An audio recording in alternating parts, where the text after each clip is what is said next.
everyone, I'm Bardot, founder and creative director of House of Nyabinghi, and welcome to Rap and Chat, your moment in the month where the creative culture meet for conversation, preferably with a glass of Caribbean spiced rum and a dash of Pimm's and a healthy side of fried plantain. So let's get into it, and don't forget to click, subscribe and leave your comments below.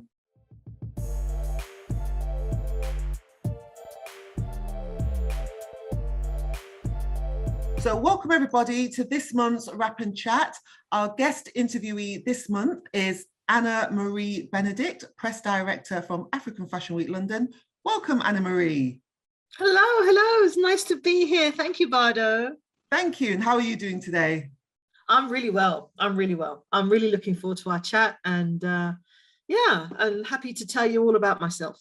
Wonderful, great, thank you. Well, let's get straight into it. For your quick fire round, I'm going to go very quickly on this. So you're going to be very quick fire. First thought that comes into your head. Are you ready? Ready. Ready, steady, go. Favorite genre of music? R&B soul, 70s soul, 80s soul, 80s soul particularly. 90s soul, can't live without it. Love it. All of that. Me too. Favorite album? Oh God, it's either got to be Maze, or it's got to be a Marvin Gaye album, or it's got to be an Anita Baker album. Oh God, so many. Don't know. In fact, I'm going to give you a minute because we're almost up. Favorite song? Shit, Leon Ware, Rocking You Eternally. Okay, fried plantain or fried dumpling? Plantain. Plantain. Come on. Ghanaian or Nigerian jollof rice? We know which one you're going to say. Niger. Rice and peas or plain rice? Oh, come on. Plain rice? Oh, it's got to be rice and peas. It's got to have more flavour. Yeah. Guinness punch or sorrel? I'm not Caribbean. I don't know these things. Guinness punch has got more alcohol. And finally, growing up, were you team stocking foot, head wrap, team bonnet, or take your chances and leave your hair out all over the pillow? I left my hair out all over the pillow. What? What's wrong with you? I don't do it now. I tie my hair up, but I never. You are good. Yeah, but then you have got a really lovely, good crown full of curls there. So you're very lucky. In terms of hairstyle imagery, Denise, who I interviewed last month, hers was Janet Jackson, box braids. That was her favorite hairstyle look and image. What would you say would be yours? I wish I had the jawline and the facial structure to be Erykah Badu kind of head wrap kind of situation. I just don't have that kind of face. I really don't. I wish I had the kind of face that I could do like a Pixie, Tony Braxton. I love that kind of look, but it would just never go with me. And I must say, to be fair, I think Tony Braxton's Elfin Cut, for me, I think is more, for me, whether it's because I'm a Black woman, I have no idea, but I think it's more quintessential and I think more empowering than the Twiggy look in the 60s. Yeah, I agree. I agree. Tony Braxton it's almost like that was her trademark hairstyle. It's definitely her trademark look, but it was almost as if whenever I see anybody with that haircut now, I just think Tony Braxton. Yeah, I don't think Halle Berry or anybody like that. I think Tony Braxton. No. Yeah, iconic, absolutely iconic. Beautiful. And you know, she sang some iconic songs with that hairstyle as well. So you can't get away from that. Did you ever see the you know how in American culture, and obviously for Halloween, because obviously Halloween's very big over there, when Beyonce for Halloween, she dressed up as Tony Braxton, and Jenna thought it was her.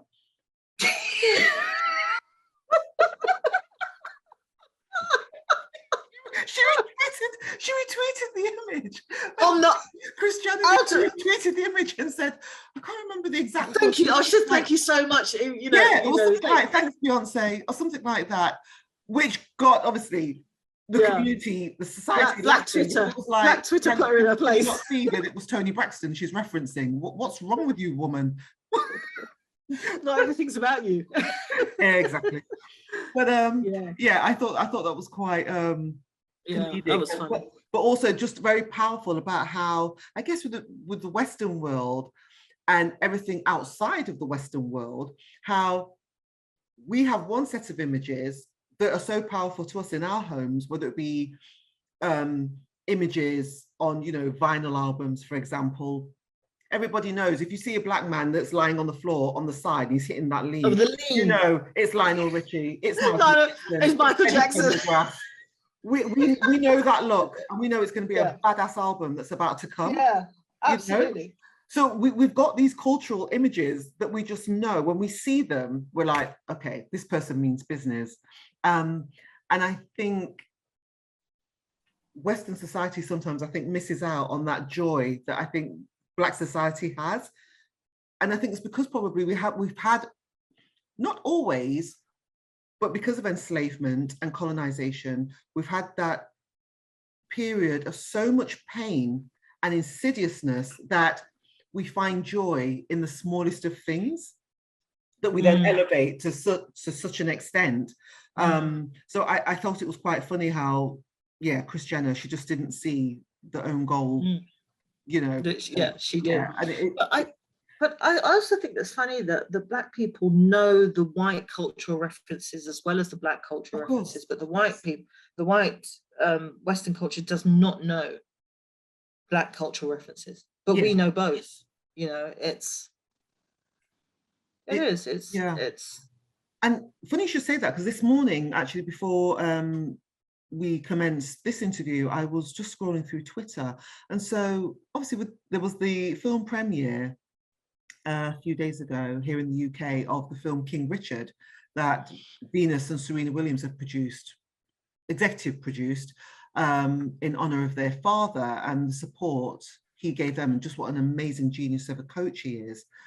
And it's been really interesting watching the discourse play out on Twitter, where you had some white Western media criticize the film and give it poor reviews because they thought they were going to see a film about Venus and Serena, and they found the film about their father Richard. It was a father-centric, bearing in mind the title of the film is King Richard. Very obvious.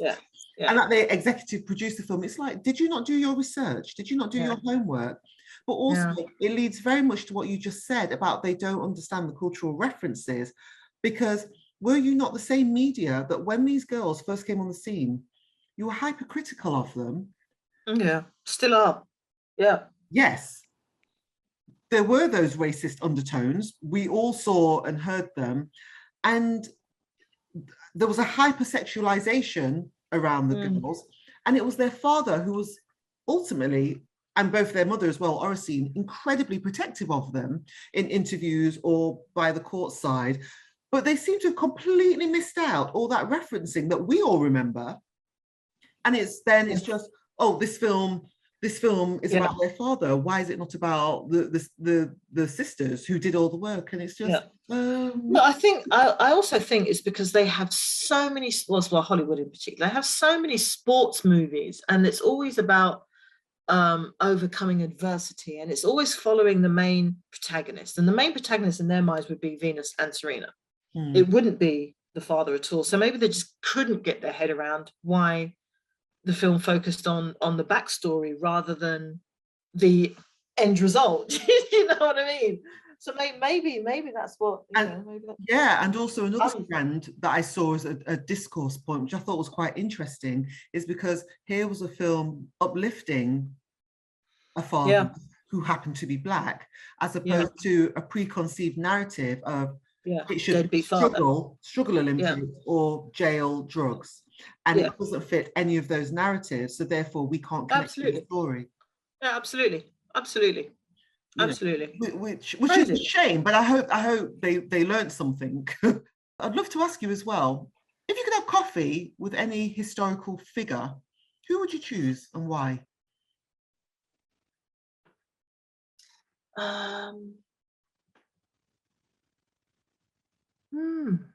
Interesting. So many, alive or dead? You can take your pick. Pick one alive, one dead. That's so interesting. You know, they say never meet your idols, because I never got to meet Michael Jackson in the flesh. I nearly saw him in concert twice. I nearly managed to do a project for him, and then he died that week. Oh wow! Oh, I'm so sorry. Yeah. I've taken that personally. Thank you, Anna Marie.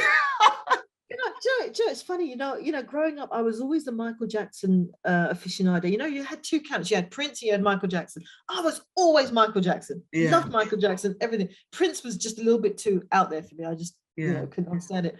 And then when I was a teenager, like I think I was 14, my friend's older brother and my friend, anyway, he took us to a Prince concert. Oh. And that was like, blew your head off. Wow. Yeah. Wow. And that was, I think it was Love Sexy. Yeah, back in the 80s. Yeah. And from then I've been to 4 Prince concerts. I never saw Michael Jackson in concert. Saw Prince in concert 4 times. Wow. And even though I'm still a Michael Jackson fan, above Prince fan. Yeah. Oh, unbelievable. So Prince, I would like to go and probably have coffee with Prince. I've seen him 4 times, and yeah. But alive, who would I like to go and have coffee with them? I don't know. Let me be typical and say Obama or Michelle okay. Obama. Okay, that's fair enough. That's fair enough. To get more updates on when the next Rap and Chat will be out, don't forget to click subscribe and leave your comments for us below. Tell me more about yourself in terms of how you got into the world of fashion. Was it something you always wanted to do, or were you in another industry area and you segued in? To just tell us about yourself, just, you know, from childhood. Yeah, from childhood. So it's really strange actually, and you know, I'll kind of circle back to my childhood. That my mother, I was brought up as with a single parent mother, even though my father was in our lives. You know, we lived separately. He lived in Nigeria and my mother lived in the UK, and you know, I'm of mixed race heritage. So you know, I kind of had my foot in both worlds. You know, I'd see my father in holidays and spend a lot of time with him, you know, 3 times a year, and then the rest of the time I was with my mother in the UK. You know, so it was that kind of interesting background. So I really got a foot in both worlds. I can't say I'm one or the other, but I appreciate both. Do you know what I mean? I do veer more probably towards my African side because I love the food and I love the clothes and I love everything about the music and the artwork. But you know, I'd say that I've had an interesting upbringing. But leading on to how I got to where I am now was it's quite interesting because my mother's a creative, but you know, she's an artist. She makes furniture, she paints, she makes jewelry, she does all these kind of things. Amazing. But I never thought myself as a creative. And in university, I studied business studies with some marketing, and before that, I did A-levels in media studies. But I was never really created anything. I appreciated beauty and appreciated what looks right and what gives balance and all these things. And I had a feeling that I kind of wanted to be a graphics designer when I was young. You know, it was all very new terminology, and you know, but that's the kind of thing I wanted to do. Not really realizing that was my creative side trying to push out, but me not embracing it. So anyway, you went to university, studied business studies, Where did you study, out of curiosity?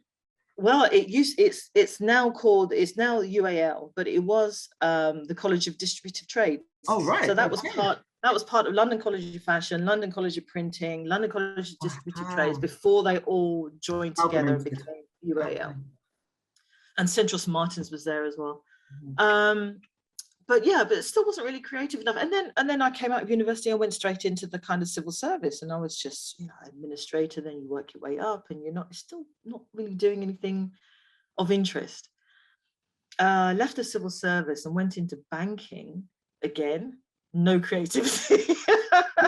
I think we've all done banking roles. Yes, I have to. And you know, from then it was at the crash. So it was really interesting. So it was like this, you know, fast forward up to 2009, and world banking was crashing, and, you know, redundancies left, right, and center. And luckily, I was made redundant. I say luckily because I was kind of pushing for it, because I knew that this wasn't my life.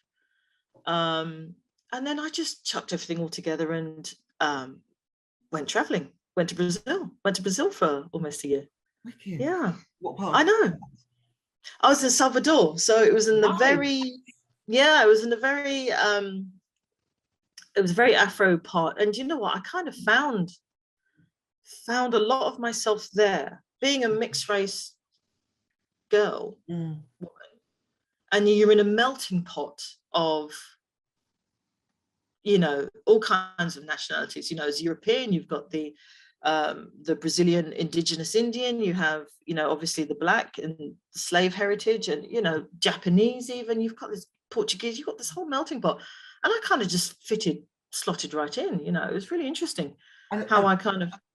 And of course, sorry to jump in, what some may know, but many don't, is that outside of the continent of Africa, Brazil actually has the biggest African diaspora. No, absolutely. Many people think it's the United States. It isn't. It's actually Brazil, and then obviously you've got the United States, and then you've got countries like Colombia, the Caribbean islands, and yeah, and obviously Haiti, and then France. But yeah, Brazil is the biggest. So I'm not surprised that you absolutely, just found. And I also found Nigeria. You know, I also found my Nigerian heritage, which I was not I just did not know. You know, when I just picked up and said, you know what, this is where I'm going, I didn't research it, I just went. And crazily enough, I found so many friends who spoke Yoruba, you know, who were indigenous, you know, who were Brazilians. I found the gods, I found the culture, I found the food, I found everything of West Africa in Brazil. I couldn't believe it. So it was just phenomenal. So that was me enjoying myself. Almost a year, almost. And then you came back. And I came back, and out of the blue, a friend of mine asked me to help him start a magazine. Okay. So, you know, a published magazine. And I was like, I don't know how to do this, but you know what? Let's just see where it goes. Yeah. And so, you know, we and a few colleagues, we just pulled together this beautiful magazine, which was all about, you know, the high living and high art, high culture, high fashion of Nigeria and Pan-Africa. So it was called Away Luxury. Away Luxury. Yeah, you can. Was that online? Was that an online or a hard copy? It was hard copy. It was print. But we put a few editions online. You can go to, I think you can go to Issue or issue.com, something like that. You can find us. But yeah, it was just amazing. And from there, that just really awakened my creative side.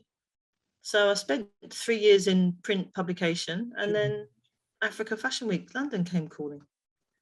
That was, look at that. So I went from not even knowing how to put together a press publication, and you know, and getting together a whole heap of contacts, and then just walking into a press job. And out of curiosity, with African Fashion Week London calling for you, because sometimes those things happen, right? That we get taken on a completely different pathway to what we thought we were going to start doing. Calling at that precise moment, and I know it happens a lot with creatives, did you feel fear, or were you ready to embrace that moment? Because that's a big step up from not knowing how to produce a magazine maybe 3 years before to now, I'm about to take this to a next level. No, but do you know what? The producing the magazine was much more daunting, because you're producing something from scratch. You don't know. You know, you're putting together photo shoots. You're calling models. You're finding designers to dress those editorial shoots. You're actively looking for stories to write about and interesting people to interview. You know, you don't know. That was so much more frightening. But one good thing about being in print, or developing an online magazine or anything like that, is people always want to talk about themselves. So that bit is quite hard. That's the easy bit. calling somebody and say, do you mind if I interview? That's the easy bit. Yeah. That is the easy bit. But you know, working to deadlines, writing the articles, that was hard. I hear you with my monthly letter. I hear you. I do. Yeah, it's not easy. It's not easy. So stepping back slightly, we'll come back to African Fashion Week London in a moment. Going back to your childhood, I know you're saying about your father's Nigerian and you grew up in the UK, right? In London. And as I'm talking to you, I'm realizing people can't see it, but my head wrap's starting to fall down at the back. So let me just tie that up quickly. The beauty of audio and no video. So you're saying that your father's Nigerian. Did you grow up in London or somewhere else in the UK? No, just outside of in the countryside. So I spent very nice. Where is the countryside? Yeah, so I spent some of my early childhood in East Anglia. Of which Norwich is the kind of capital city. Yes. So it's that side of Thirst. And then the rest of my early teens in Brighton and Eastbourne, so down on the south coast, because my grandparents actually lived down there. So it was kind of like, let's all move down there. You know, that's nice. I had a magical childhood. It was, you know, it's fabulous. By the sea, you know, any childhood by the seaside is great. And then I came to London for university, so that's. And of course, that's a big change in itself. I mean, I'm originally from Nottingham, and I studied in Winchester at Winchester School of Art.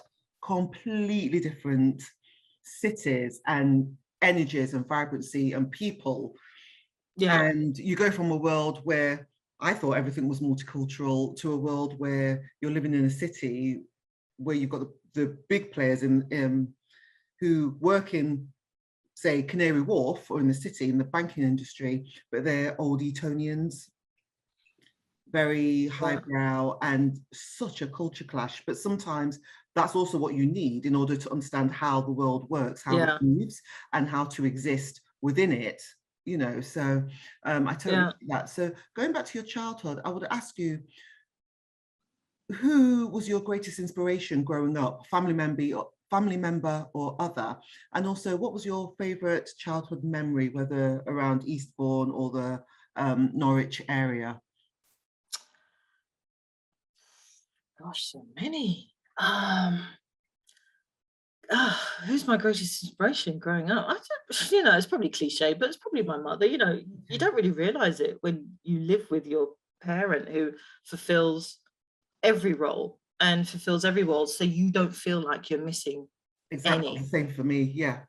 Yeah, but also, you know, I have 3 older brothers, so you know, they obviously stepped in and you know, fulfilled that kind of masculine energy that I was probably needing. And my mother, she was a teacher, so you know, very patient with children anyway. But you know, it's you know, it was, you know, I never really missed anything. You know, probably looking back, I could probably say that you know, growing up without a father around 24/7, because you don't see the dynamic between your mother and your father, you kind of go into the world thinking relationships are kind of separate like that. You know what I mean? You're not really understand that. I fully you haven't seen that growing up. You know, same with my parents. You know, you see your parents interact, and you know, they were absolute friends. You know, there was no bad divorce or anything like that. There was no bad. My mother never badmouthed my father. My father never badmouthed my mother. You know, they just, you know, obviously had 4 children, and that was that was the end of their relationship. But you know, other than that, it was, you know, very amicable, and you know, so I you know, I kind of guess that, you know, looking back, you kind of think, bloody hell, you know, my mother, she brought up 4 kids on a teacher's salary, and didn't UK teacher salary, and you know, didn't, you know, we didn't suffer. So but anyway, so that was that's probably my biggest inspiration. And what was the second question? What was your favorite childhood memory? Ooh, so Top 2. so many. What can I say without incriminating myself? What can I say without? Please. You don't want any guests going to jail. Do not incriminate yourself at any point, please. Do you know what? It's probably my school, you know, I just had a great time at school. I had some great friends, and this especially when I was in the on the South Coast. You know, one of my best friends, her parents owned a hotel on the seafront. Oh, right. Yeah, one of the big grand, had it in their family for years and years and years. And you know, anyway, that was my best friend, and so it just seemed like that every weekend, you know, just what room's free? Let's go and camp out, or you know, it's like, oh God, I got no money this weekend. All right, let me just do a little bit of waitressing or chambermaiding. You know that kind of thing. You just kind of grow up in that kind of hospitality industry, and you know, just run amok really. But you know, we had some fabulous times. I can't pull one out of the air and say. I'm just thinking actually with what you've just said. I did have a friend when I was at junior school, Amanda Turati, whose parents owned. Do you remember the beef eaters back in the day in the big cars yeah, they used to have out in, like, near the countryside or out in like villages? Well, there was a girl that we went to junior school with, Amanda, and her parents had one of those. So when we'd go to see Amanda or birthdays, we'd literally be running amok around the carvery.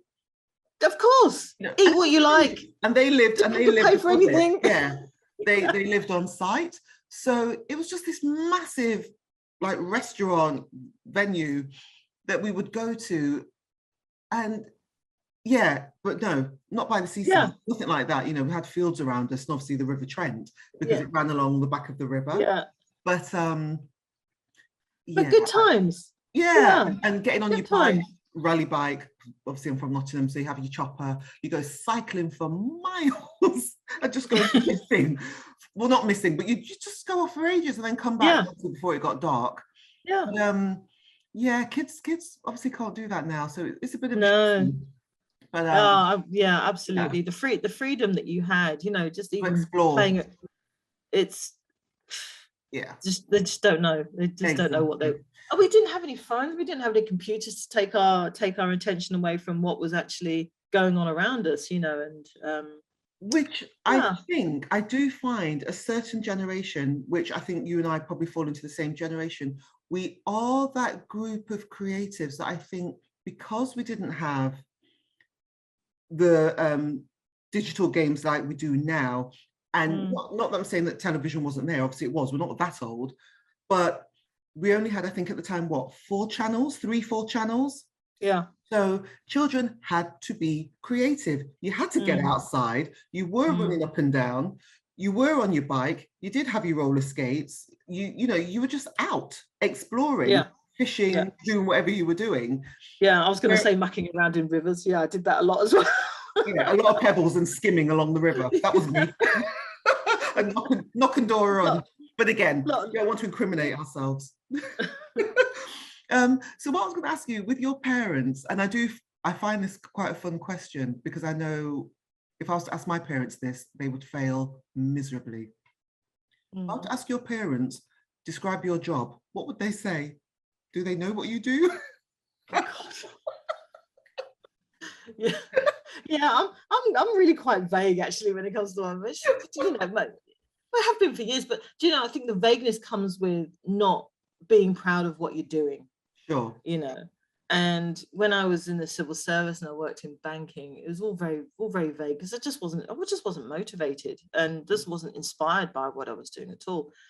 So when people ask you what you do, you just don't want to be reminded about how, you know, how you're living your day-to-day life and what's paying the bills, you know.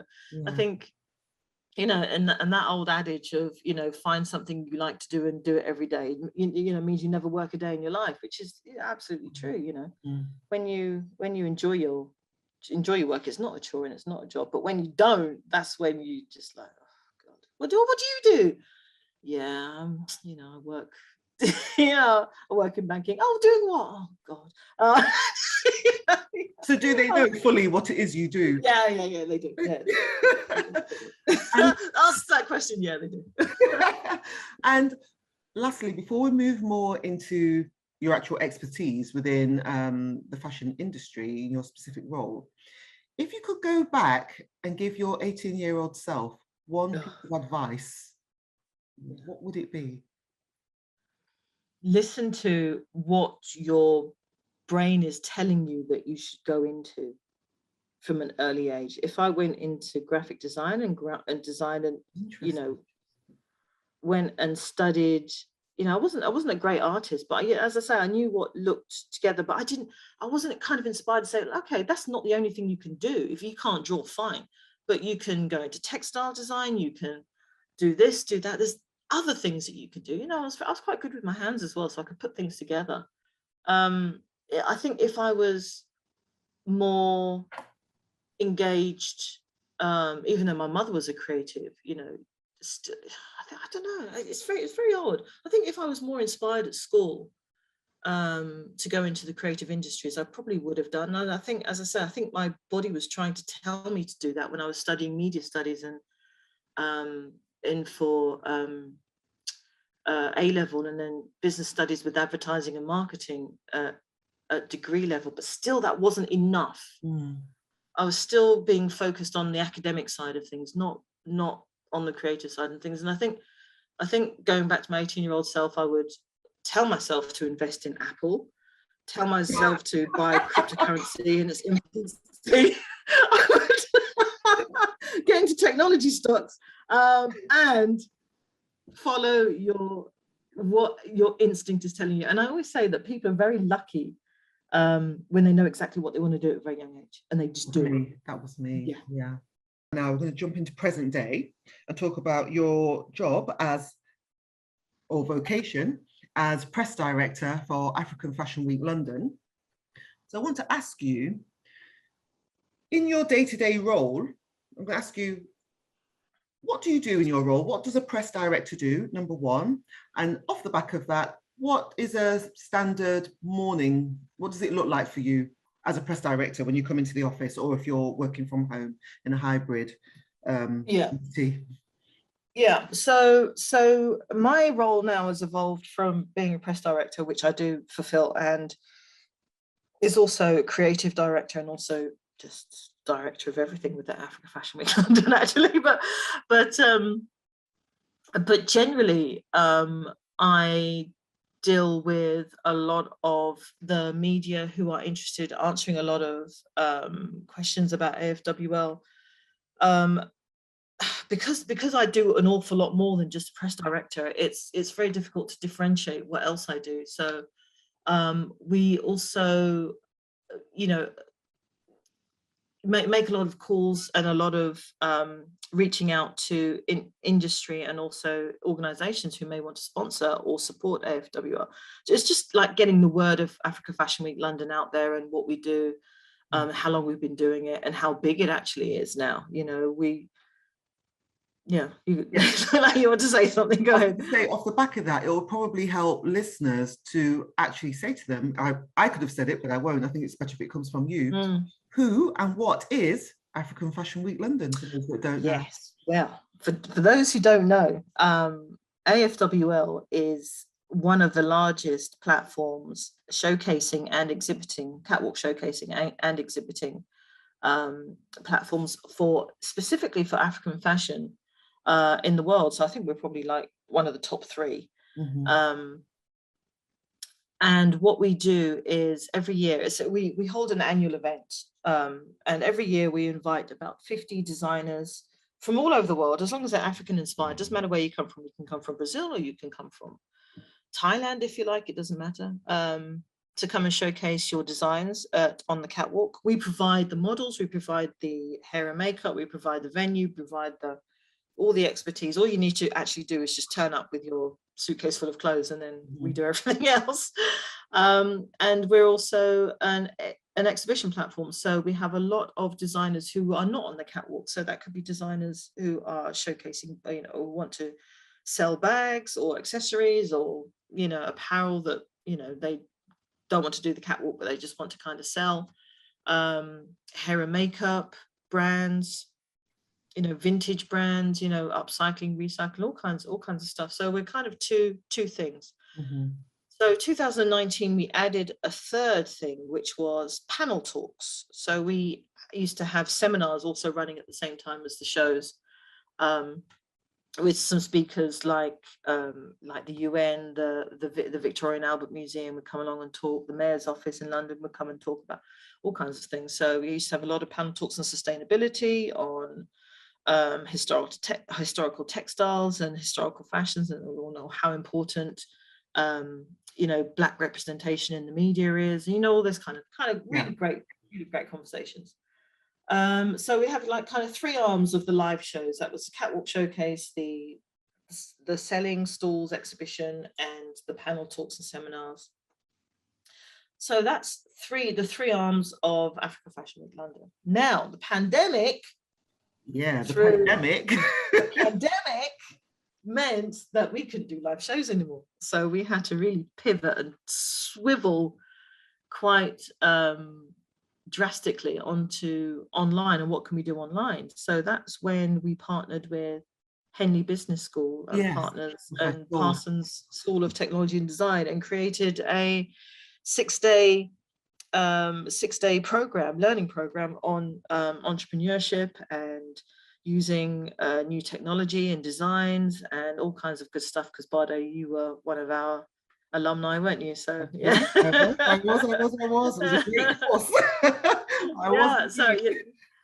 I think you were really bombarded with a lot of information over those 6 days, which was great. Yes, it was a hyper intensive course, but if you were at that level and ready to just really receive the information and what you could do with that, but also how it could help each student in terms of their evolution for their specific business, whether it was a new startup or it was one that had actually already began trading, for example. We always wanted to have an education arm. We always wanted to do that. We also wanted to help Black students who were struggling, Black creative students who were struggling in the UK. And we've done that as well, because we created a mentoring program with the University of Northampton. Because another thing the pandemic did that people may not realize is Black university students in creative industries, they're not that many. No, there aren't. In fashion courses up and down, university fashion courses up and down the country, you probably only find 1 or 2 Black students in. Correct. So now what Northampton University did was take a lot of the Black students who were interested in fashion but didn't know where to start. So maybe their grades weren't good, or maybe they didn't know what they wanted to do, or maybe they were caught up in gang violence and all that kind of thing. Anyway, they scooped up all these students and took them to Northampton. Beautiful new campus, beautiful. Everything about that university is brand new, beautiful. So they had these students and they were really mentoring and taking care and then walking them through, giving a lot of energy to make them at least get a creative industry degree. So what the pandemic showed was these kids now couldn't stay in university. They had to go back home. So maybe at home they had broken families, or 2 parents that worked and young siblings they had to look after. I see. Maybe they got caught up in the old ways of bad behavior they had. I mean, not all of them. I'm just saying, some. You can historically say that minority children are not as privileged as their white counterparts. So that the pandemic really brought home the fact that a lot of these kids were now at risk of failing their degrees, either failing their first year exams and whatever they had to submit, or second year, or even third year. So University of Northampton reached out to us to say, because we already had a kind of relationship with them. We had a couple of their designers, their graduate designers on our catwalks, and said, look, what can we do? Can we get a mentoring program together? Can you reach out to some of your really well-known designers and see if they can take on these particular 10 students who are going to fail if they don't get properly motivated to pass, or to submit whatever they need to submit. So we did that, and it was really great. And 8 of our 10 students carried on, passed their first or second years, carried on. 2 of them kind of deferred their degree because I think they were having too many problems at home, and they just couldn't think about university plus whatever was going on at home as well. But we're really pleased, and we're going to run that again. And it's specifically for those children who are failing, not for the ones who are doing well and are rewarded by having a great mentor. Those guys don't need it. To get more updates on when the next Rap and Chat will be out, don't forget to click subscribe and leave your comments for us below. What would be the title of a book about you written by your worst enemy? Oh my God. That bitch. But I'm not. I'm so sweet. I don't have enemies. Do you know what? Do you know what? In this world, I try my hardest not to make any enemies. I treat people the way, I'd want to be treated. And I get on with people. Even when you do that, you're still shining, and some people will still find problem with it. I don't have them around me. Yeah, no, I don't get close to people. You can smell madness on people sometimes, and you can smell bad intention, and you just stay away. You just don't get involved. I think that's the title right there. She can smell my bad intentions. she can smell my madness, and she keeps away. I'll say something. When I was in Brazil, you kind of meet all kinds of people, and you have to, because nobody, so you have to meet people. And I met some characters, Europeans, Americans, all over the world kind of characters, as well as Brazilians as well. Some great people, great Brazilians. But I met this Canadian girl. I'm not saying any names. And from day one, I said, there's something off about this girl. I can't put my finger on it, but her energy just kind of rubs me up the wrong way. I don't want to sit near her. I don't want to, she's part of a friendship circle, but, I can't ignore her. But something about her. Anyway, this girl, I think I knew her for about 3 months. She got robbed pretty much every week. She got knocked down by a car. All these things were happening to this girl.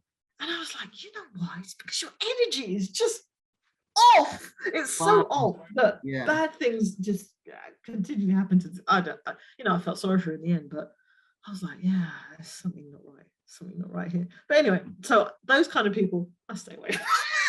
I don't. Good for you. Good for me, yeah. Yeah, and looking after yourself like that, so protecting that energy. How did you look after yourself during the pandemic?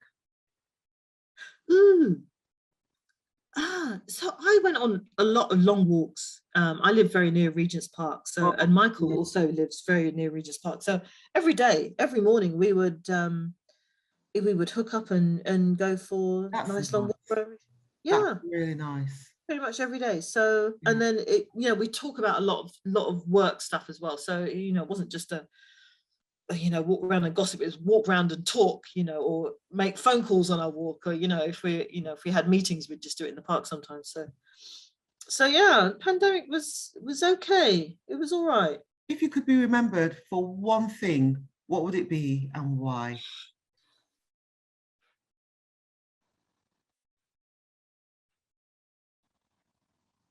I don't know. She was a great cook. I don't know.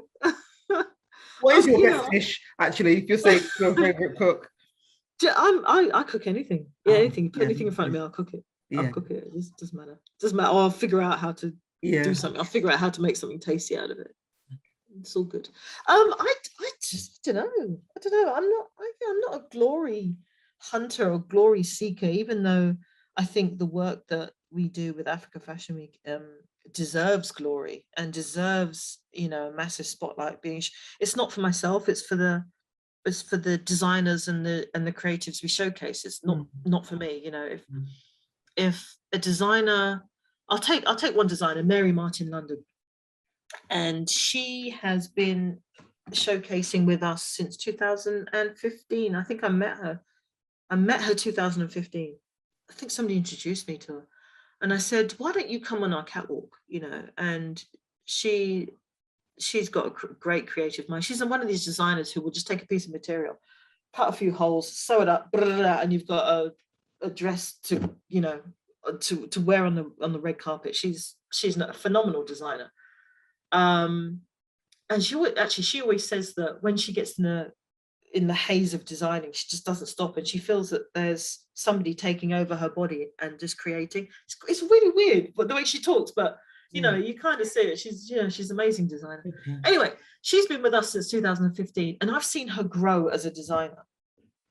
And she makes the most beautiful clothes and the most amazing, massive, huge dresses and gorgeous stuff. And you know, she's now getting allocates that I could only wish for. You know, the V&A have come calling to say that they want her as, you know, they want to do an exhibition with her, and you know, she's just getting so much recognition now, and I'm so proud of her, and I'm so pleased for her. And you know, we were chatting the other day, and she says, you know what, I don't do anything else but AFWL. She goes, you know, I could do my own shows, I could do London Fashion Week, but no, you know, it's Africa Fashion Week that we've grown together, you know, and I wouldn't be the designer I am if you didn't give me a platform to do whatever I wanted. You know, and the support and the, you know, it's which is really nice, you know, and it's for those designers that I work for. I don't work for myself. It's not for me. It's for the cause. It's for the cause, Bardot. It's for the cause. That's what it is. Well, I think on that note, then, I have my creative workspace at Battersea Arts Centre at the Scratch Hub that they have there, and their motto, I can't remember the exact wording in Latin, but I can remember it in English, and I think this probably applies to your, if you could be remembered for one thing, in relation to African Fashion Week London, and the statement goes, not for me, not for you, but for us. Yeah, absolutely. Absolutely. Fashion Week London. So I think that's probably. I think that's a beautiful. Actually, can I steal it? Can I steal that? Can I steal that? Steal it. And in fact, I'm going to find the translation in Swahili, and I'll send it to you. Even better. There you go. Even better. Have that one. Even better. Yeah. Love it. Yeah. I love it. I love it. I love it. I love it. I love it. On that note, Anna Marie Benedict, Press Director of African Fashion Week London, this has been your Rap and Chat. Thank you.